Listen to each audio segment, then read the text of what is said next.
गुनाह की बरकत क्या है? जब कोई शख्स अपने गुनाह का इकरार करता है तो उसकी बरकत क्या होती है, उसकी बरकत हमारी ज़िंदगी में क्या होती है?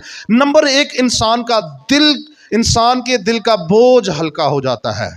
नंबर दो, रूहानी खुशी वापस आ जाती है, रूहानी इत्मीनान, रूहानी सुकून उसकी ज़िंदगी के अंदर वापस आ जाता है। और फिर नंबर तीन, जब कोई इकरार करता है तो उसकी बरकत, नंबर तीन, दुआ में तासीर आ जाती है, उसकी दुआ के अंदर तासीर होती है। और नंबर चार, खुदा के साथ रफ़ाकत बहाल हो जाती है।